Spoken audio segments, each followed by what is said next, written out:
Welcome to the Great Detectives of Old Time Radio. From Boise, Idaho, this is your host, Adam Graham. If you have a comment, email it to me, box13@greatdetectives.net. You can also follow us on Twitter at Radio Detectives, and check out our YouTube archive, youtube.greatdetectives.net. Today's program is brought to you in part by the financial support of our listeners. You can support the show on a one-time basis, support.greatdetectives.net. You can also send a donation via the Zelle app to box13@greatdetectives.net. And you can mail in Adam Graham, P.O. Box 15913, Boise, Idaho 83715. Well, we return now to Man from Homicide. Man from Homicide was a summer replacement series in 1951. Previously, all we had of the series is we had a pilot that was recorded with Charles McGraw playing the lead, and then we have 2 episodes featuring Dan Duryea, who won the role of Lieutenant Lou Dana. And so we now have 6 additional episodes featuring Duryea, and so we'll get a better impression of his overall performance, though the series definitely was one of the more hard-boiled programs out there. This was a summer replacement series that ran for 14 weeks. Previously, we only had the 3rd and 4th episodes of Duryea's run, so here now is the first. The original air date on this one is June the 25th of 1951, and this one is the Muriel Smith case. Listen to the exciting new adventure series, The Man from Homicide, following a brief reminder. In world affairs, issues you've always thought of as being political problems with economic aspects, viewed from another point, become economic problems with political aspects. This is the reason it's so very important these days to listen to news analysts who know all angles of world affairs. Henry J. Taylor, ABC's distinguished commentator, who is heard tonight, is such a person. Listen to Henry J. Taylor a little later this evening when he will bring you his commentary on the news in the program Your Land and Mine over your ABC station.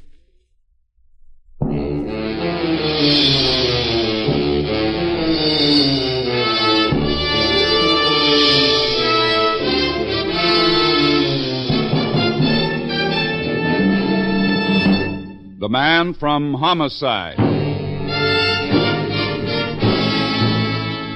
Every week at this time, the American Broadcasting Company brings you the distinguished star of stage and screen, Dan Duryea, as Lieutenant Lou Dana, the Man from Homicide. According to Webster's dictionary, homicide is the killing of one human being by another. But to the men of the Homicide Squad, it's the beginning of a dirty, dangerous job that doesn't end until the killer is found. Lieutenant Lou Dana doesn't mind. I don't like killers.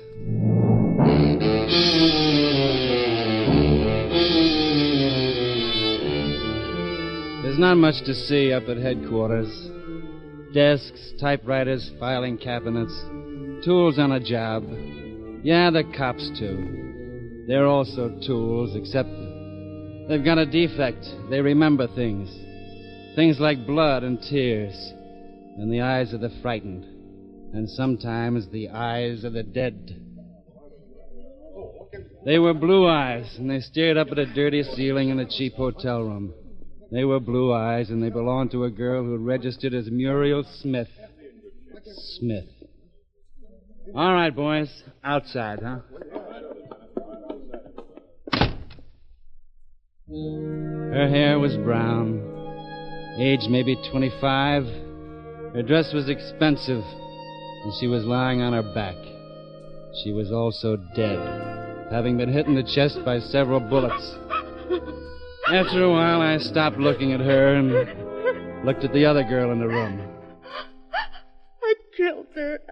I killed her. And your name is, Susan Carter. I've already told the policeman. We have a kind of routine in these things. Mrs. Carter? Yes. Who was she? Muriel. Muriel Smith. Oh, no.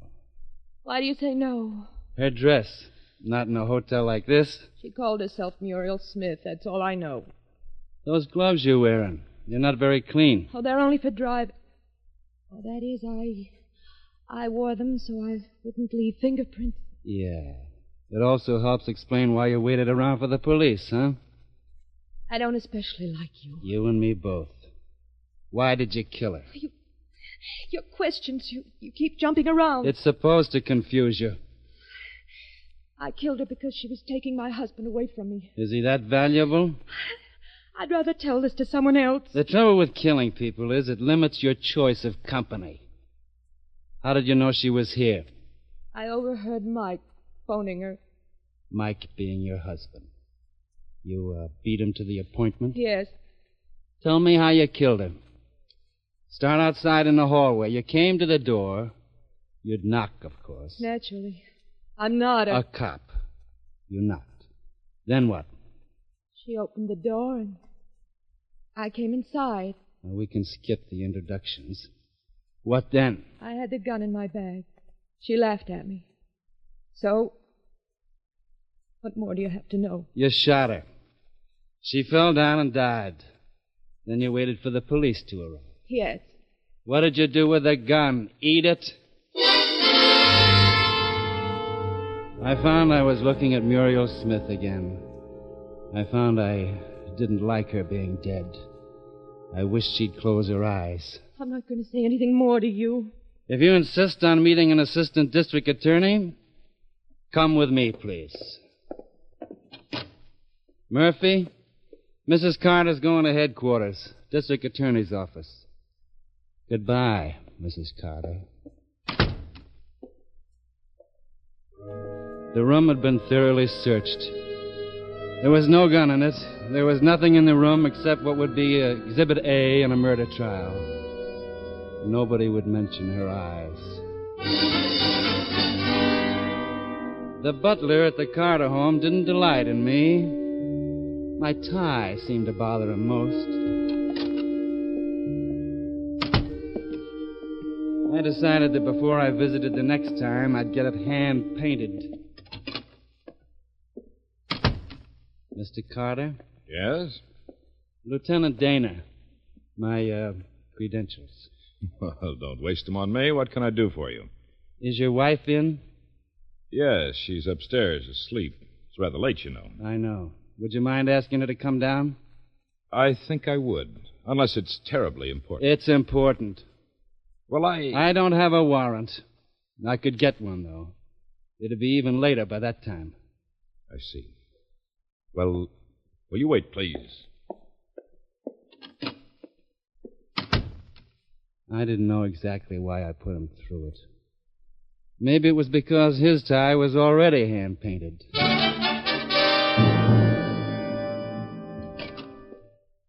Lieutenant? Yep. My wife isn't feeling very well. She can't come down. Uh-huh. When did you see Muriel Smith last? Smith? Let's just leave it at Muriel. We'll discuss last names later. I think perhaps you'd better get that warrant. Did I mention I'm from Homicide? No. I'm from Homicide. Must be interesting work. No, nasty. When did you see Muriel last? Why not ask the lady? There's a technical difficulty. She's dead. She's what? Dead. You're quite serious? I'm serious. Well, how did she... I mean, you said you're from Homicide. She was murdered. That's ridiculous. Who would want to murder... Depends on who she was. Her name was Muriel Allen. She sang at the Golden Slipper. Her voice was very beautiful. She's still dead. I find it hard to believe.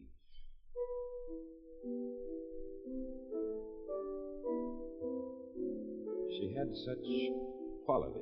We could manage without the piano. I'm sorry. That was Ravel, his pavan for a dead princess. Yeah? Yes, Lieutenant.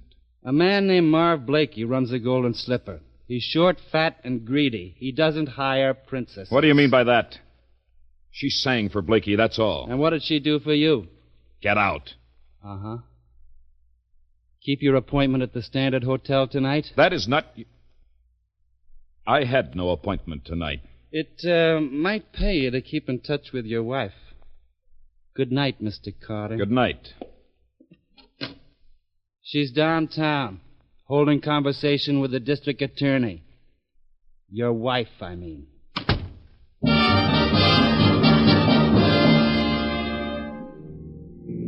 It was 1:33 in the morning. Lieutenant Dana was having unpleasant thoughts. It took me a while to notice the black coupe on my tail. I proceeded south on Market, and then at a point equally distant from either cross street, swung my car across the road and got out. The black coupe burned brake lining but made it. Hey, get that car out of the way. Get out. What's the big idea? You're blocking traffic. What traffic? Okay, I'll get out, wise guy. That's better. Looking for me? Let go of my arm. Who do you think you are? Who do you think I am? All right. Now maybe you won't be so smart. Got a license for that gun? You mind your own. Thanks. Hey, that's my gun. You can't do that. Who put you on my tail? Wouldn't you like to know? Who put you on me? Nobody. Now, you can't get away with beating me up. You're a hood, carrying a gun. Maybe you never heard, but I don't like hoods. I lose my temper with it. Stop it, would you? Who put you on me? Mr. Blakey. The boy with the golden slipper? Pull your car over at the curb. We'll use my car. The city pays for the gas. I wouldn't want this visit to cost Mr. Blakey anything.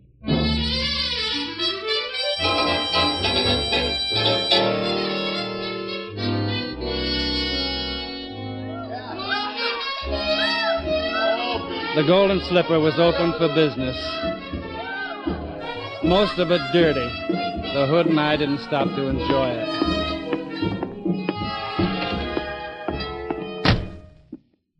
This here's Mr. Blakey's office. Don't knock. What? Okay. Mr. Blakey. Benny, what are you doing here? He's trailing me. Trailed me right into your office, Blakey. Benny? I had a little trouble. The other side of the door, Benny. Not quite so fast, Lieutenant. Benny. Well, he's got my gun, Mr. Blakey. Benny doesn't feel right without protection, Lieutenant. I have a license for his gun. Pretty engraving. Too bad I can't read. You could get into trouble taking Benny's gun. He could get into worse trouble. He's a little careless. Now that you mention it, perhaps he is. Oh, Mr. Blakey, he beat up on me. Look at my face. It's all swollen. Biggest mosquitoes you ever saw Mr. this Blakey, year. you ought to do something about it, because you sent me after... Get out. You ain't sorry, Mr. Blakey. Get out. Because I couldn't help it if the guy... He wouldn't have tried nothing if I had a chance to get a gun on him. Benny. I don't want to talk to you. Here's your gun. Catch. Now you got a gun on me. Out, Benny. Benny isn't a very strong character. Wasn't a character analysis of Benny that brought you here? No. I don't want any trouble with you, Dennis. I realize you can make trouble, but why? Why did you put Benny on me? I didn't. You misunderstood his instructions. Now, why not let the whole thing drop, huh? This isn't your beat. Homicide's my beat. All right. Maybe the prices I charge the suckers is murder, but... How'd Muriel Allen go tonight? Muriel? Muriel Allen. She didn't appear tonight. Why not? I don't know. Where were you at 11:30 tonight? Right here. Reading a good book. How many witnesses? 4? 7? How many would you like? You got a large payroll. What happened at 11:30 tonight? Muriel Allen quit the Golden Slipper. Practicing to be a theatrical agent, Lieutenant? 3 bullets hit her. I need the gun they came out of. At 11:30 tonight, I was here reading a good book. 7 witnesses, Lieutenant. And I'm only one dumb cop. You're playing it too straight, Blakey. Which means? You had it for her. Well, that may be true. It's a habit of mine. I've seen her. More than habit, Blakey. She was worth a gross of your ordinary stock. All right. So I'm all broken up inside by the news. It wasn't news. Why was Benny staked out at the Carter house? Good night, Lieutenant. I can still use that gun. Good night.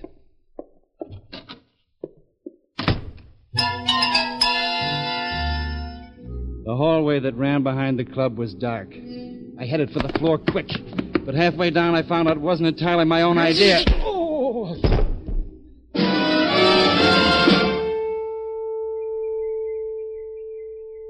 For a while, everything was very still. Everything was very black. But then they began peeling the layers of velvet off me, and something began to pound. It must have taken me 20 minutes to discover it was my own head.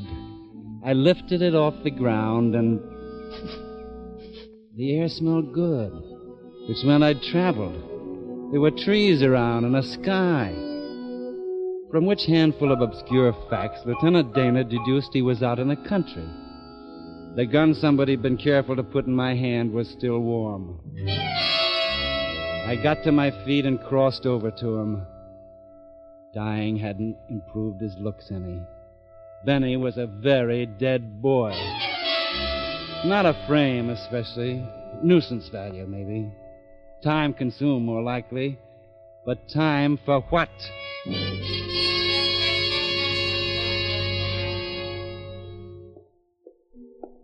They still had the green lamp burning out in front of headquarters.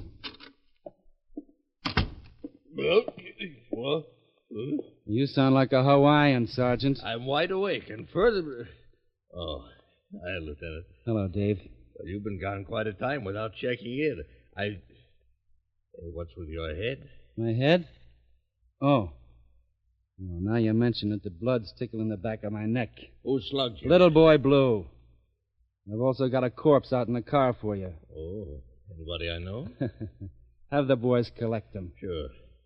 Now, you ought to do something about that head. Trade it in for a new model, maybe. Dave, I want conversation with Susan Carter. Not tonight, Lou. The DA threw her out. Didn't care for her confession, especially without the gun to go with it. How long ago? Oh, a half hour, maybe. Come on. I'm dumping the corpse in your lap, and you've got the lap for it. I'm in a hurry. Okay, Lieutenant. Now, why did that girl confess? Maybe because she loved her husband. Like that, huh?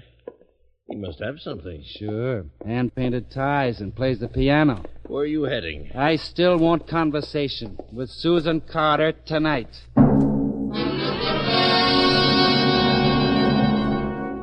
Maybe I was wrong. My head was still pounding and confused. And I was more worried about a dead girl named Muriel Allen than current events.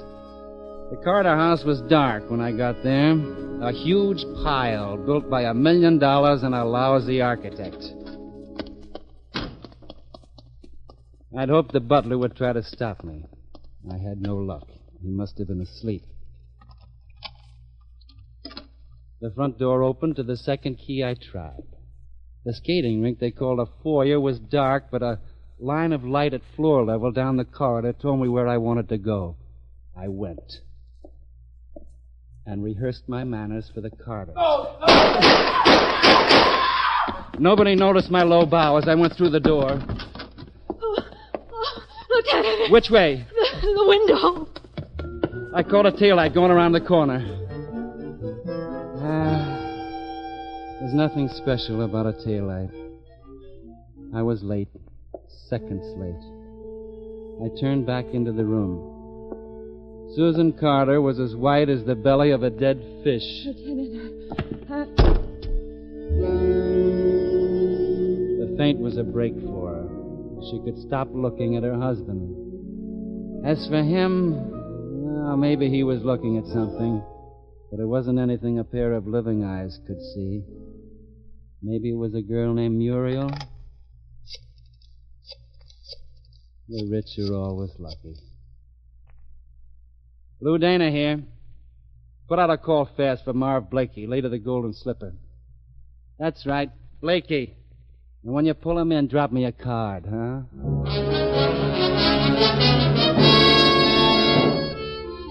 I ordered half dozen policemen and waited. Life caught up with Susan Carter. I can't. Take it easy, Mrs. Carter. You got a long time to settle down with your husband's death. It's not possible. It's possible. Happens all the time. Ask any cop in homicide. But who? That's for later. This one you wouldn't want to confess to, would you? can you say things like that? Practice. I need a little information from you, and I need it quick. My husband is just... Mike is... He's going to stay that way, and there's nothing you can do about the dead. You're brutal. I try. What happened back at the Standard Hotel? That confession isn't worth a small smile now. The hotel... I got there after Mike. In the hallway, I could hear them quarreling. And then they shot. I wanted to run, but I went in. Mike wasn't there. I can't go on. I can't. You don't have to. The rest's for me. I think I'm going to like it. The uniformed men came along, and the technicians, and a doctor. It was probably the first time Mike Carter had a doctor without a Park Avenue address. He didn't put up any objections, though. I got out, went back to headquarters, and waited. Somebody sneaked in and bandaged my head. I didn't notice at the time. Later on, I admired the bandage. Plenty of reports came in. The weather was going to be fine tomorrow. Captain Slocum had a baby over at the 16th Precinct. It was going to rain tomorrow. And then it came. They'd run Blakey down, but were having trouble. I decided to go and have trouble with him.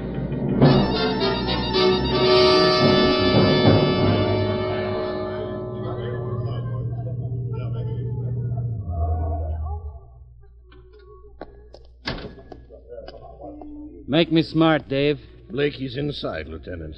Only way of getting to him is through the alley, and he's got a couple of guns on it. So? We sent for the heavy artillery, and they ought to be getting here soon. I can't wait. Lieutenant, what are you going to do? Go in and take Blakey? Now, Lou, the alley is clear. You'll be a setup. I don't need artillery for Blakey. I'll be seeing you. Lou! Lieutenant, you can't. You're not bulletproof. Quiet. A thing like that's liable to get around.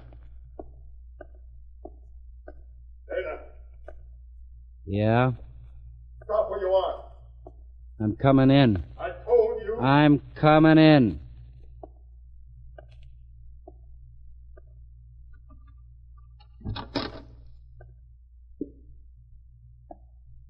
Hello, Blakey. All right. You got this far, so what? I'm taking you in for murder. You make a nice announcement. Thanks. Let's have your gun. Why don't you come and get it, copper? All right. I will. All right, you better stop right where you are. I want your gun. All right, now. Another step, just one step more, and you get it.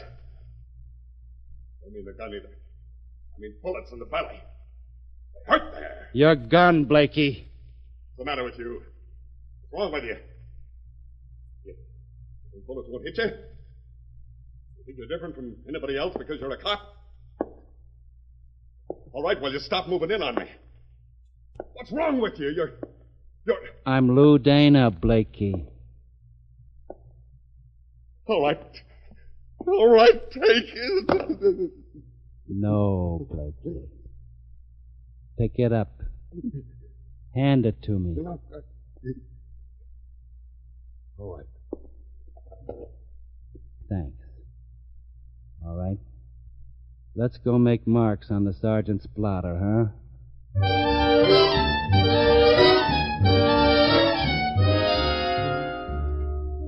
Marvin Blakey was booked at headquarters, the charge being murder.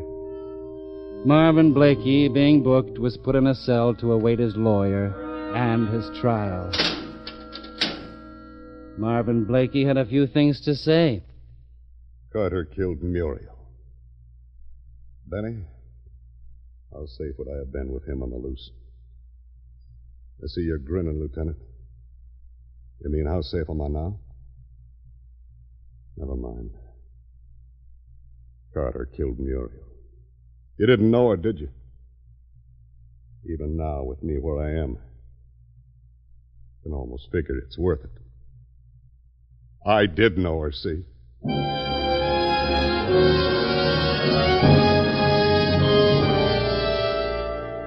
I left him. Maybe he'd crack in the months to come before the state put him away. Maybe walking to the death chamber, having known Muriel wouldn't help. How would I know?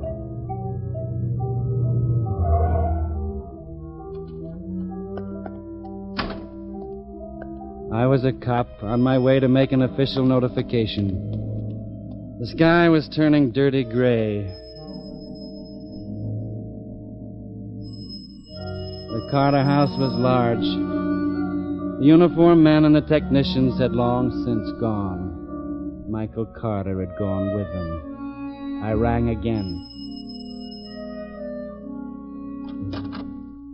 It wasn't the butler who opened the door. It wasn't the girl I'd seen for the first time that night a few hours earlier.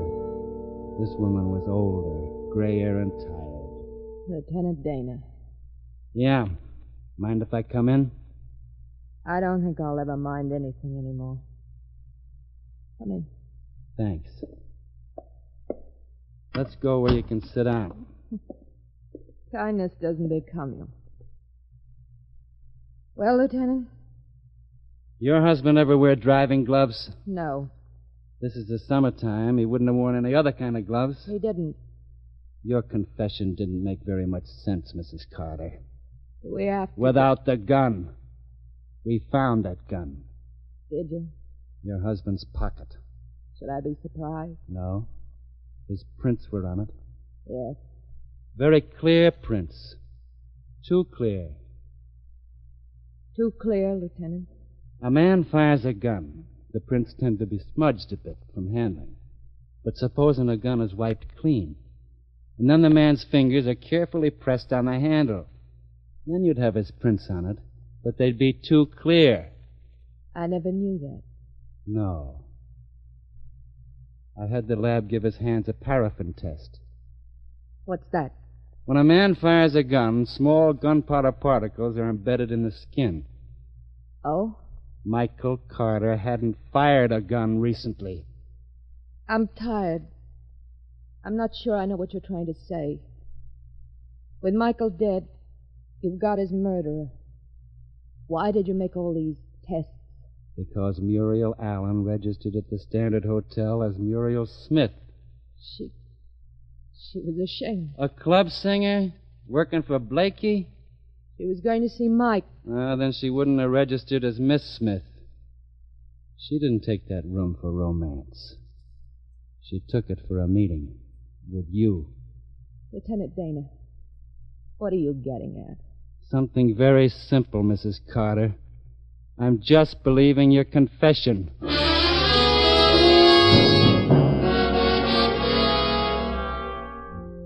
She stared at me. Through the long windows, the sun was starting to flush the sky. She stared at me and worked her tongue over her dry lips. She wanted to say things, but didn't know what things to say. You were jealous. You met Muriel Allen in that hotel room and killed her. Your husband was there. He took the gun you'd used away with him. Why? Maybe because he loved you once. Aren't you being sentimental? He was. And it led to his death. He thought maybe he was giving you a chance to get away. That's why he lied to me when I got to your house. Said you were upstairs sleeping. You didn't even try to get away, though. Instead, you made your confession. A confession that would seem false. It would make it look as though you were trying to protect your husband. That's the way Blakey figured it. That's why he killed your husband.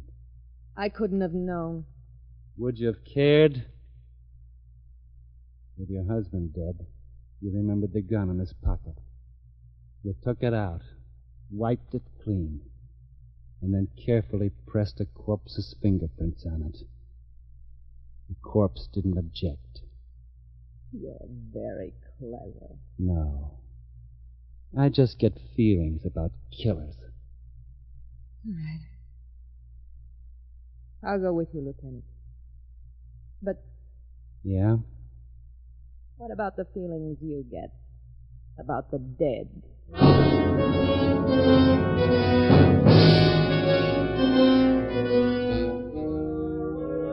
Susan Carter was booked at the 12th Precinct for the murder of Muriel Allen. We gave her a number and a file card, and the law would take its due process. There was dust on my desk at headquarters. I signed my report, Louis Dana, Lieutenant of Detectives, Homicide Squad. In a little while, I'd get up and go home. Till then, I could think about a girl whose eyes stared up at the dirty ceiling of a cheap hotel room. I don't like killers.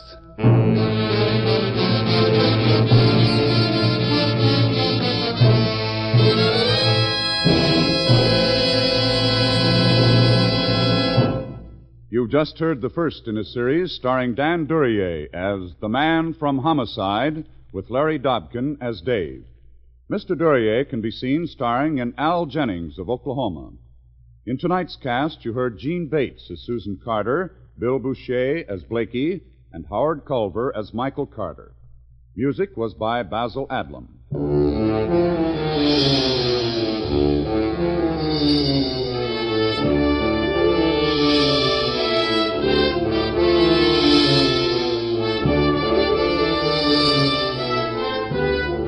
The Man from Homicide is written by Lou Vittes, directed by Dwight Hauser.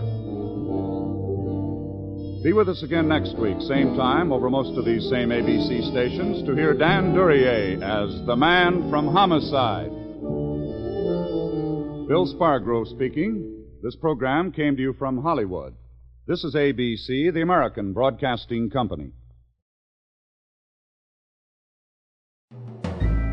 This is Andrea J. Graham, author of the Web Surfer series, and a Madam's Wife. You're listening to the Great Detectives of Old Time Radio.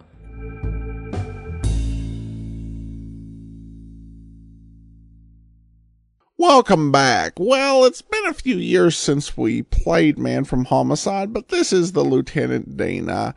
Remember, it could be quite abrasive, and I think maybe even more abrasive than Mike Hammer, though it's a close race.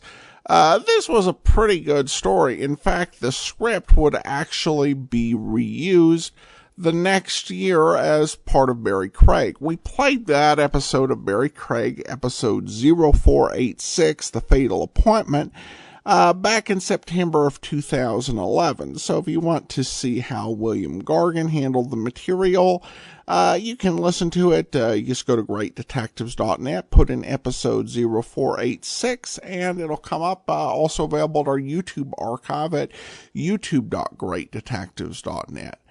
All right, well, listener comments and feedback now, and have some comments regarding Rocky Fortune, and in particular, the episode The Rocket Racket. Bill notes another From Here to Eternity reference today, along with Fly Me to the Moon. Fly Me to the Moon was released in 54, but it was sung by Kay Ballard. It would be 10 more years before Sinatra recorded his version.